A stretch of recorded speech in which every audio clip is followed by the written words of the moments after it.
Assalamualaikum warahmatullahi wabarakatuh. Perkenalkan, nama saya Andi Marcelia Resati dengan NIM 120220110 dari Program Studi Perencanaan Wilayah dan Kota dan dari kelas RC. Pada kesempatan kali ini, saya akan membahas mengenai pembangunan wilayah berdasarkan paradigma Keynesian dengan studi kasus modern Cikande Industrial Estate Kabupaten Serang, Banten. Adapun outline yang akan saya bahas pada kesempatan kali ini, yang pertama ada definisi teori Keynesian, yang kedua ada sejarah perkembangan teori Keynesian, yang ketiga pokok pikiran teori Keynesian, yang keempat pembangunan dan kebijakan menggunakan pendekatan Keynesian, dan yang kelima adalah studi kasus yang saya ambil.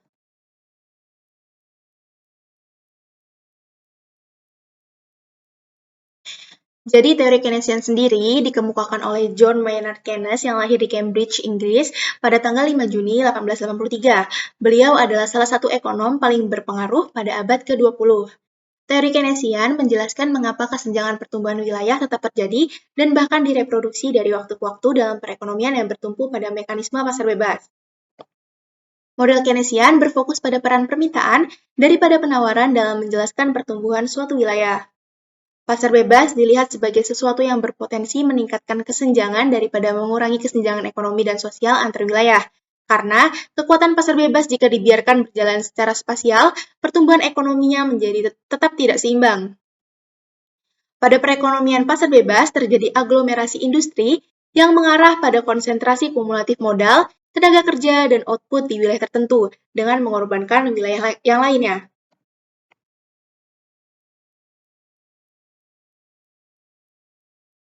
Sejarah dan perkembangan teori Keynesian. Ekonomi Keynesian berkembang selama dan setelah depresi hebat atau Great Depression dari ide-ide yang disajikan oleh Keynes dalam bukunya tahun 1936 yang berjudul The General Theory of Employment, Interest, and Money.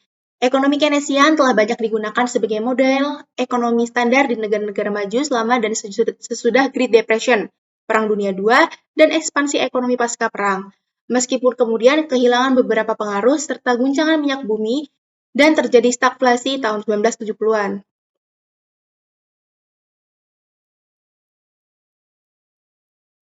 Pokok pikiran teori Keynesian. Yang pertama adalah teori basis ekspor.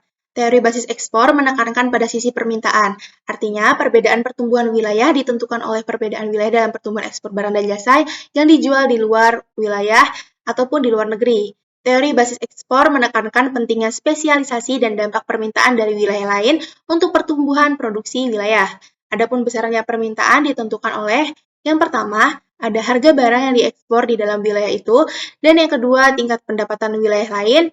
Yang terakhir, harga barang substitusi di pasar wilayah lain. Semakin tinggi kemampuan wilayah dalam memproduksi barang yang banyak diminta wilayah lain, atau mampu memproduksi barang yang bisa diekspor ke wilayah lain, maka wilayah tersebut semakin tinggi pula pertumbuhan ekonomi wilayahnya.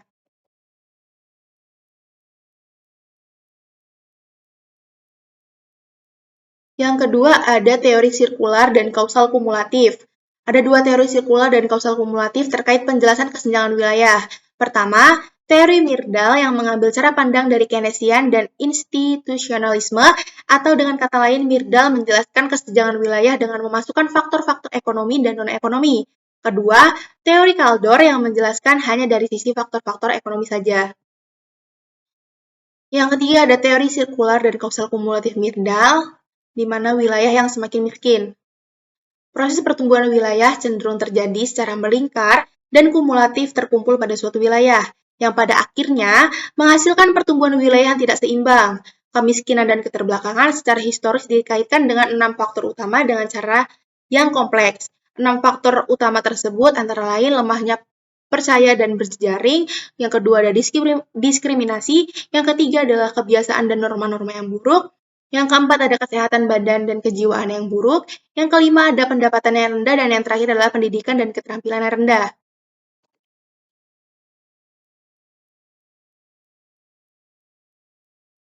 Kemudian ada teori sirkular dan kausal kumulatif Kaldor, atau wilayah yang semakin kaya. Permintaan adalah inti dari masalah dan bahwa itu saling bergantung dengan penawaran. Permintaan dan penawaran saling bergantung secara sistem dan bukan analisis supply demand biasa atau bukan analisis ortodoksi independen dan dependen biasa. Yang terakhir adalah teori kutub pertumbuhan. Perkembangan ekonomi wilayah akan memusat atau mengkutub di suatu wilayah yang memiliki aglomerasi industri, penggerak perekonomian wilayah, atau industri yang memiliki efek pengganda dan keterkaitan ke belakang, atau backward linkage, maupun ke depan forward linkage.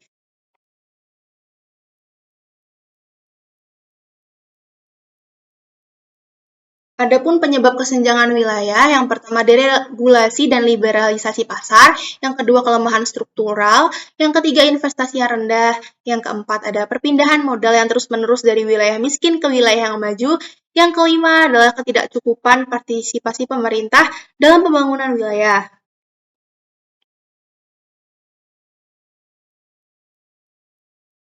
Kemudian adalah pembangunan dan kebijakan wilayah dengan pendekatan Keynesian. Pembangunan wilayah adalah upaya yang memerlukan intervensi pemerintah atau upaya pembangunan yang tidak dilepaskan pada mekanisme pasar dalam rangka mengurangi kesenjangan atau disparitas wilayah atau dalam rangka mencapai pembangunan antar wilayah yang seimbang.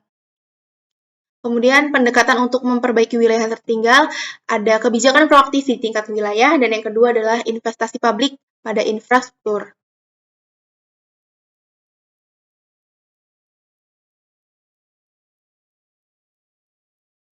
Kemudian adalah kebijakan pembangunan wilayah. Yang pertama adalah bantuan untuk wilayah secara ekstensif, yang kedua bantuan otomatis, yang ketiga desentralisasi kewenangan, yang keempat pengendalian pembangunan industri, yang kelima investasi infrastruktur, yang keenam perencanaan spasial, yang ketujuh nasionalisasi industri, yang kedelapan pengelolaan kota dan pembangunan kota baru, yang kesembilan stimulasi atau dukungan untuk industri yang berorientasi ekspor, yang kesepuluh inovasi kelembagaan perekonomian, yang ke-11 pembangunan kawasan-kawasan industri yang bisa menggerakkan efek berganda.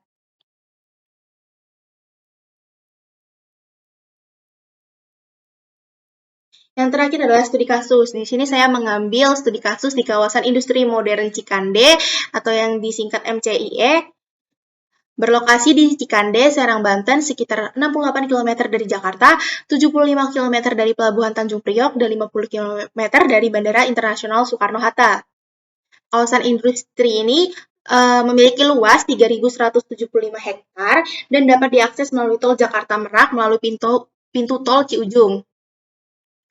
Lokasinya berdekatan dengan Pelabuhan Bojonegara, sehingga kawasan ini mampu akan ditopang oleh sentra pengangkutan barang untuk keperluan ekspor impor terbesar di Indonesia. Kemudian, kawasan ini memiliki sarana dan prasarana terlengkap, berkualitas yang saling terintegrasi, dan memiliki tinen terbanyak di Barat Jakarta.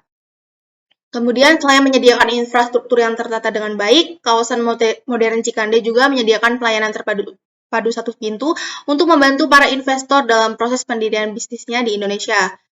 Perusahaan yang bermarkas di modern Cikande ini antara lain PT Cargill Foods Indonesia dari Amerika, PT Karun Pokpen Indonesia yang merupakan produsen chicken nugget Fiesta, dan salah satu perusahaan konglomerasi asal Thailand, PT Dongsuh Indonesia.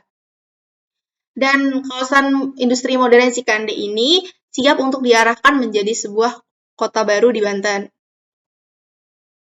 Terima kasih, saya akhiri. Jika ada kesalahan kata, saya mohon maaf. Wassalamualaikum warahmatullahi wabarakatuh.